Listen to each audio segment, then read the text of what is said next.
I'm not really sure how to label this one. Hero, anti-hero, enemy? How about all three at once? Today we are breaking down the one and only Winter Soldier, aka James Bucky Barnes.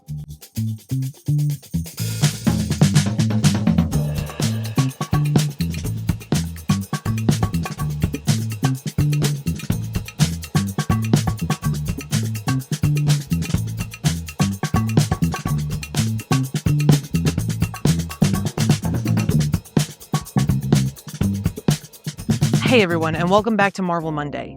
If it wasn't obvious last week that Loki is one of my all-time favorite villains, then it'll be crystal clear this week that Bucky is easily one of my favorite heroes. Or anti-hero, however you want to slice it. The Fist of Hydra, the Winter Soldier, the White Wolf, Revolution. Whatever name he goes by, one thing is certain. This man has had decades of trauma packed into his story. As always, here's how we'll break it down. His story arc and the key moments that shaped him, the personality type and why it fits him so perfectly, and the trauma, wounds, and experiences that drive his behavior. With Loki, the comics and MCU were so different that we had to pick one. With Bucky, the origins are really the main difference, so we'll cover both versions today. So let's start with the comics. James Buchanan Bucky Barnes was born on March 10th, 1925, in the small town of Shelbyville, Indiana. He grew up as an army brat with his younger sister, Rebecca. He lost his mother, Winifred Barnes, when he was around 10. And unfortunately, 3 years later, his father, James Buchanan Barnes Sr., died in a parachuting training accident at U.S. Army Camp Lehigh in Virginia. After their father's death, their dad's colleague, Major Sampson, helped look after both of them. Rebecca went to boarding school, while Bucky convinced everyone to let him stay on base as a ward of the state. He became the camp's unofficial mascot, smuggling magazines, chocolate, and goods into soldiers for a little bit of profit, all for a motorcycle. The higher-ups noticed his natural talent as a marksman and in combat. That's where he met a scrawny kid named Steve Rogers during basic training, and the two became instant best friends. When Steve became Captain America, Bucky stepped up as his official sidekick, fighting Nazis and Hydra alongside teams like the Invaders and Young Allies. But just like everything in Bucky's life, which you will be able to hear here, tragedy struck near the end of World War II, like it usually does. He and Cap tried to stop Baron Zemo's drone plane, and it exploded. Cap fell into the Arctic ice, and Bucky was presumed dead or lost at sea. He wasn't so lucky. Soviet forces recovered his severely injured body. Under Colonel Vasily Karpov, they gave him a bionic arm, subjected him to intense brainwashing and conditioning, and turned him into the perfect covert assassin, the Winter Soldier. Kept in cryo-sleep between missions to preserve him and suppress his memories, he carried out high-profile kills for decades, some even tied to real historical events in the Marvel lore. Years later, Captain America crosses paths with this masked assassin and recognizes his long-lost best friend. Cue the iconic "who the hell is Bucky" moment. Memories slowly return with the help from the Cosmic Cube, and Bucky grapples with crushing guilt over his actions as the Winter Soldier. Steve helps him through it as best as he can. When Steve seemingly dies, Bucky even takes up the Captain America mantle for a time, between 2008 and 2011 era of comics. Once Steve returns, Bucky goes back to operating as the Winter Soldier, working in the shadows, seeking atonement as a more independent anti-hero. The MCU keeps the core friendship, but changes a few key details. So Bucky was still born on March 10th, but it was in 1917 in Brooklyn, and he grew up on the streets with Steve as a lifelong best friend from the beginning. They both enlist. Steve rescues Bucky from Hydra captivity, where Zola first experiments on him, and then Bucky falls from the train, losing his left arm in the process. Hydra, with elements tied to the Soviets, recovers him and turns him into the Winter Soldier, using heavy brainwashing.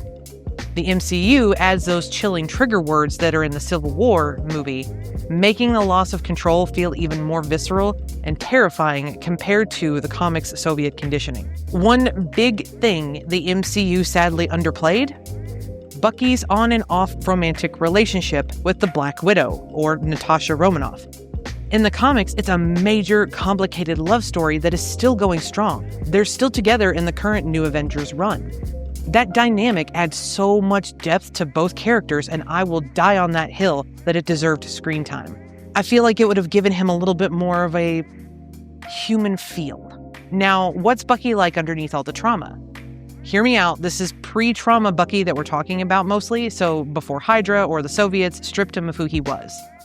I have typed him as an ESTP, extroverted, sensing, thinking, and perceiving. ESTPs are known as the entrepreneur or the doer, bold, practical, action-oriented thrill seekers. In the comics, he was the charming teenage hustler smuggling goods and talking his way into anything. In the MCU, you see it at the Stark Expo, a girl on his arm ready to go dancing. Later on, when Steve turns into Captain America, he even jokes saying, "I'm invisible, I'm turning into you," remembering the days that when Bucky was the outgoing star and Steve was just the small invisible one. So how are ESTPs? Bold. ESTPs are full of life and energy. There's no greater joy than pushing boundaries and discovering new tools and ideas. For Bucky, this is him in the first Avenger, dragging Steve to the Stark Expo, planning to go dancing, and charging into war without hesitation. Even as the Winter Soldier, that boldness turns lethal. He's the guy who jumps out of the moving cars, uses the environment as a weapon, and never backs down from a fight. Post-trauma, it shows in his quiet courage, walking into therapy, making amends, and suiting up again whenever the world needs him. Bucky doesn't wait for permission. He acts. Rational and practical.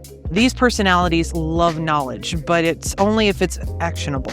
They drill into details so that they can actually use them. Bucky is the ultimate pragmatist. In the 1940s, he's the one telling scrawny Steve the hard truths about joining the army. As Winter Soldier, his fighting style is pure efficiency. No flashy moves, just effective, brutal problem solving. In Recovery, we see it when he keeps journals to organize the fragmented memories or calls out Sam's plans as half-baked. If it's not useful right now, Bucky's not wasting his time on it. He's perceptive. Their originality comes from noticing tiny changes, shifts in habits, appearances, or the environment, and using them to connect with people. Bucky spots Steve's transformation instantly. "I thought you were smaller." He's hyper-aware in combat, reading body language and predicting moves. Even in Recovery, his perceptiveness helps him read people, like noticing when Sam needs backup or sensing danger before it hits. He's direct. ESTPs communicate clearly with direct, factual questions and answers. What you see is what you get. No mind games here. Bucky's lines are blunt and honest, whether he's telling Steve don't do anything stupid before shipping out, or in Civil War when memories start flooding back. In The Falcon and Winter Soldier, his therapy sessions and conversations with Sam are raw and straightforward. He does not sugarcoat his guilt or his opinions. Also, this is one of my favorite parts of The Falcon and Winter Soldier. His facial expressions get me every time. Sociable. All these qualities make ESTPs natural group leaders. They have a knack for social interactions and networking. Pre-trauma Bucky is the life of the party. The ladies' man, the protective best friend who initiates hugs and keeps the group vibe high as howling commandos. Even after everything, that sociable core peeks through in his dry humor with Sam and his efforts to build new connections while making amends. But no type is perfect, and especially not when you've been turned into a weapon for 70 years. So let's talk weaknesses. Insensitive. Feelings come second to facts and pragmatism for ESTPs. Emotionally charged situations feel awkward, and they often struggle to express their own emotions or dwell on the past. This hits Bucky hard. As the Winter Soldier, emotions were completely suppressed. In Recovery, he has massive trouble processing guilt over the people that he's killed. He avoids heavy topics, uses sarcasm as a shield, and prefers actions over talking about feelings. Remember how uncomfortable he looks in therapy? Classic ESTPs trying to deal with deep emotional weight. Impatient. ESTPs move at their own fast pace. Slowing down for others or focusing on the tiny details too long is torture. Bucky's impatience shows in combat. He wants results now. In The Falcon and Winter Soldier, you see it when he's frustrated with bureaucracy or Sam's approach. Trauma makes this worse.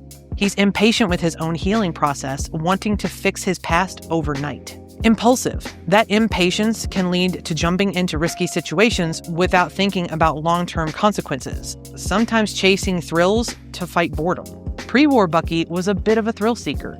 And Winter Soldier, Hydra weaponized his impulsivity into pure reaction. Even in Recovery, we see flashes, making quick decisions that come back to bite him, or pushing himself physically before he's emotionally ready. Unstructured. ESTPs seize the moment, often ignoring rules or social expectations if it gets the job done. This can create social fallout. Bucky has never been great with authority or structure. He went AWOL with Steve in Civil War. He broke rules left and right as Winter Soldier. And even in modern times, struggling with his government's oversight. His get-it-done mentality sometimes rubs more rule-following types the wrong way, which is surprising why him and Steve Rogers get along so well. They may miss the bigger picture. Living fully in the moment means the ESTPs can sometimes miss how all the pieces fit together long-term. For Bucky, this shows in how his hyper focuses on immediate survival or individual amends while struggling with the overwhelming scope of his 70-plus years of trauma. He solves today's problems brilliantly, but the forest, his overall identity and future, can feel lost in the trees. He's defiant. ESTPs hate being boxed in. Repetition, strict rules, and lectures are their nightmare. They need action and freedom. This is peak Bucky. He defies Hydra's control every time a memory slips through. He rejects being defined as just a Winter Soldier. In recovery, he pushes back against government mandates and forges his own path. That defiance is both his greatest rebellion and a source of inner conflict. Bucky is a beautiful, complex piñata full of trauma. Break him open and you'll drown in it. He didn't just lose his arm and freedom. He lost decades, his memories, and his sense of self. So how does that show up? First up, prolonged repeated trauma. Not just one bad event, but decades of it. And that's why many analysts say complex PTSD fits Bucky better than the standard PTSD. Symptoms we see on screen include intrusive flashbacks and nightmares, often triggered by specific words, sounds, or sights like the trigger words. Avoidance of social integration. He keeps people at a distance. Persistent negative self-beliefs, the quiet believing I'm a monster. Detachment and emotional numbing. Deep guilt and shame, what psychologists call moral injury, from all the killings that he was forced to commit. Hypervigilance, always on edge, and serious sleep issues. In The Falcon and Winter Soldier, we see this play out clearly. He's required to attend court-mandated therapy, but he struggles hard with self-worth and isolation.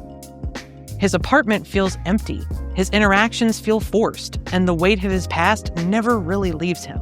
Next, the heavy debate around dissociative symptoms and identity fragmentation. Some fans and analysts look at the Bucky versus Winter Soldier split and see it resembling dissociative identity disorder, or DID. It feels like a coping mechanism created by extreme repeated abuse and brainwashing. However, critics point out that the true DID usually forms in childhood, so this is more accurately described as a severe dissociative amnesia or complex PTSD with strong dissociative features caused by Hydra's conditioning and the memory wipes.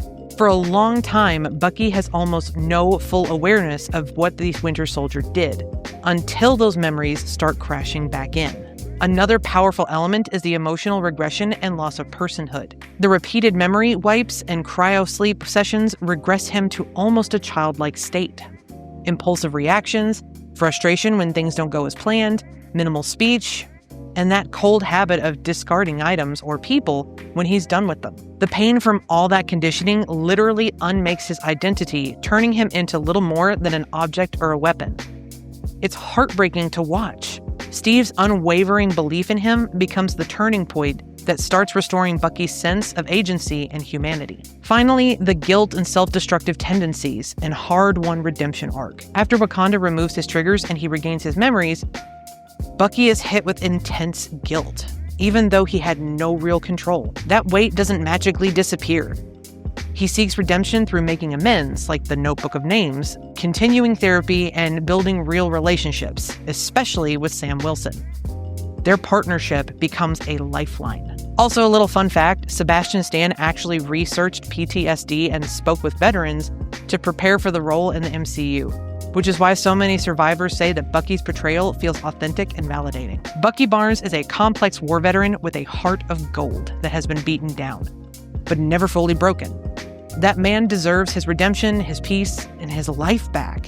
Bucky's journey from brainwashed assassin to redeemed hero is one of the most powerful redemption arcs in the MCU, ranking up there with me, personally, to Loki's. And the comics keep giving us more layers. So what do you think? Is Bucky an ESTP like I think so?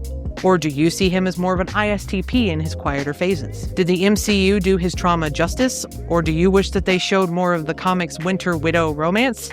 The answer to that is yes. There is no other answer. Drop your thoughts in the comments below. If you enjoyed this deep dive, smash the like button, subscribe for more Marvel Monday breakdowns, and hit the bell so that you never miss an episode. Next week, we're tackling another fan favorite, so let me know in the comments who you would like to see in the future. Thanks for watching, stay heroic, and remember, even when the world tries to turn you into a weapon, you can still choose who you become. And I'll see you in the next one.